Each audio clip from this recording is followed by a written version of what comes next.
You've seen this video maybe in real life 100 times. The gym front desk person, headphones in or doom scrolling on his phone, bowl of chicken and rice, looks up at a paying member like they're interrupting. Never lands well for the customer.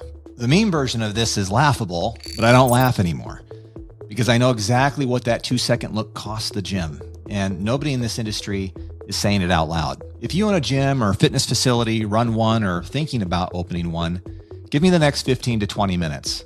By the end of this, you're going to have a clear path on how you restructure your team to generate 80% more conversations with your leads, driving more opportunities to fill your calendar. Stay to the end so you know where that 80% comes from and you don't need to spend any more on ads. We're starting at the most visibly broken piece in the whole building, the front desk. Not because it's the whole problem, it isn't, and I'll show you why later, but because it's the one every owner recognizes and the one quietly bleeding you for money right now.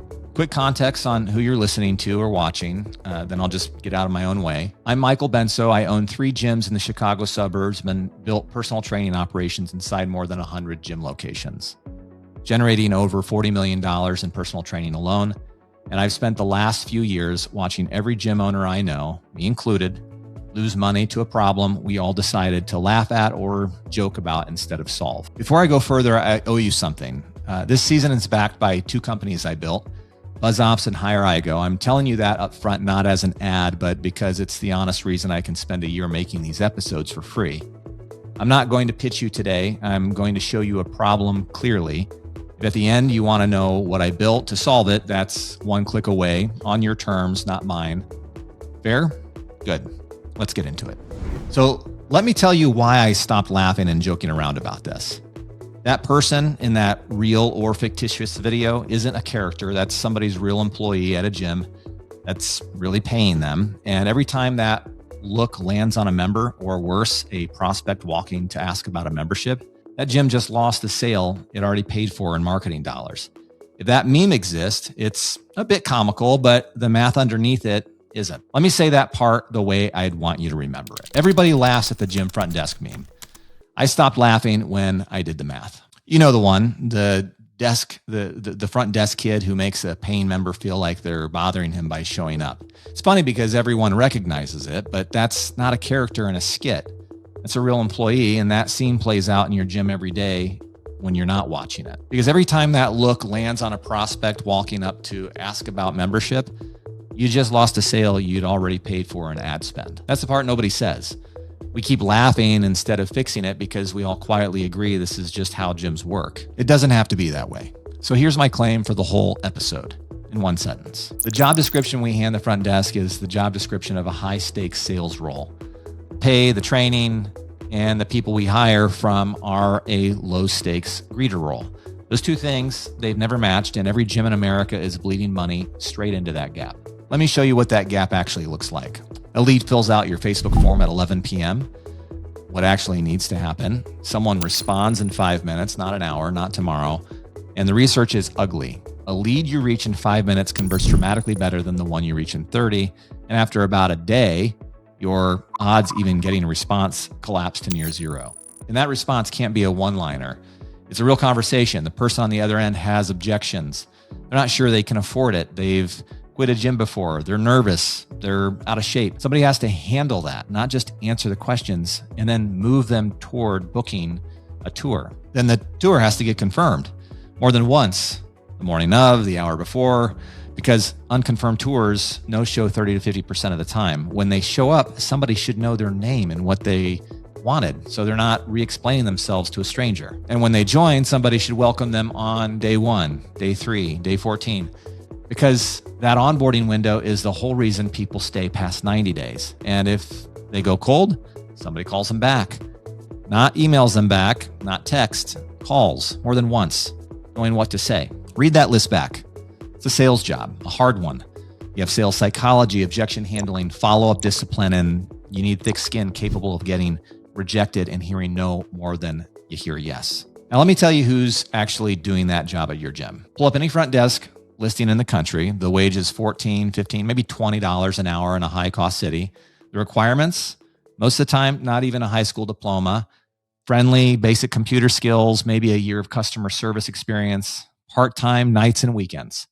So who applies? College kids, high schoolers, people between jobs, someone who loves fitness and just wants a free membership, a stay-at-home parent wanting a few hours, or somebody's aunt who needed something to do. These aren't bad people. They're good at the job they were hired for, being a friendly greeter, but we're handing them 5-minute lead response, objection handling, confirmation cadences, onboarding sequences, and win back calls. We're asking a 16 to 18-year-old working 12 hours a week for $14 an hour to perform like a trained inside sales rep. And when they can't, because nobody taught them and nobody paid them to learn, they quit inside 9 months, and then we blame them. And if you think this is just my opinion, look at what happens when somebody actually measures it. Researchers secret shopped 105 gyms last year. Only 31% of the calls got answered. That number alone should stop you. But it gets worse. Of every inquiry those gyms received, only 12% got any follow-up at all.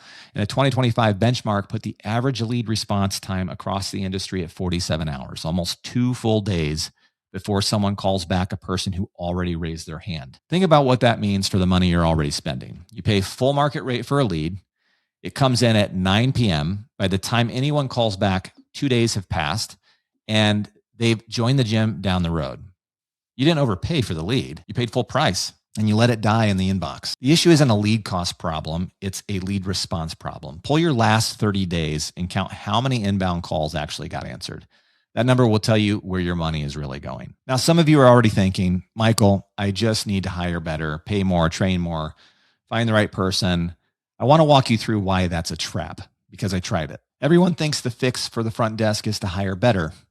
I tried it. The math never closes. A real closer, someone who answers the late night lead, handles objection, actually sells, is a salaried hire, 50 to 60 grand plus payroll tax. And they work 8 hours a day, 5 days a week. But your leads don't come in on a 9 to 5. They come in mornings, nights, weekends, overnight.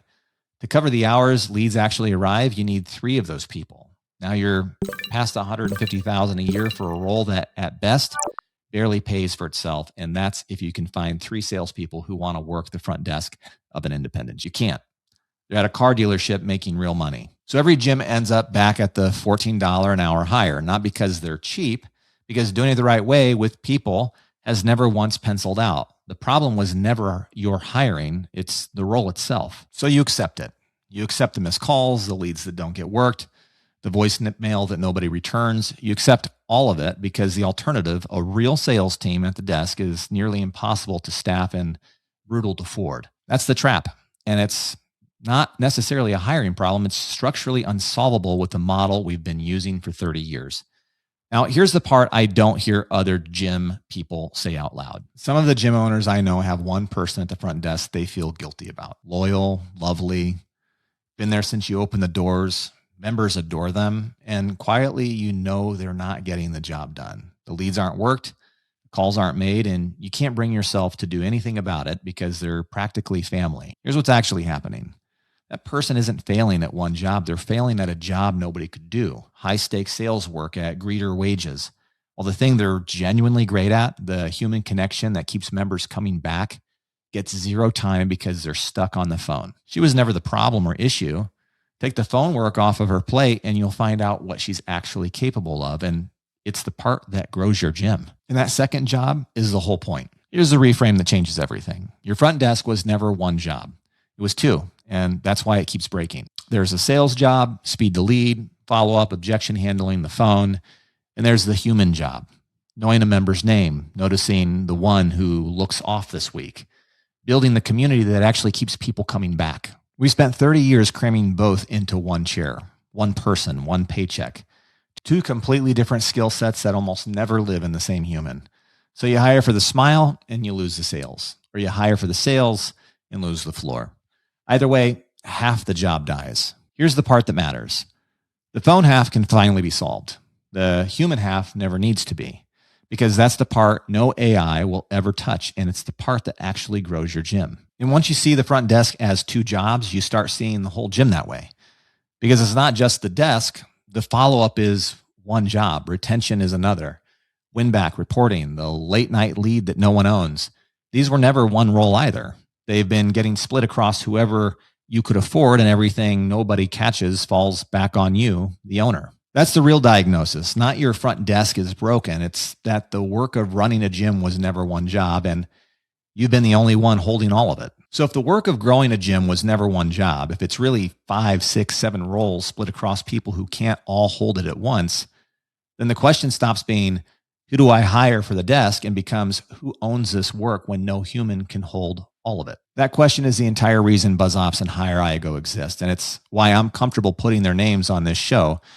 BuzzOps is the system that organizes the work. HireIGO is something newer, an AI gym employee that actually does the always on part, answers the 11 p.m. lead, follows up until someone says yes, confirms the tour, calls the dormant member back. Not a chatbot, not an automation, a role, a hire, the one that's been falling on your desk staff and on you. And here's the part owners don't expect.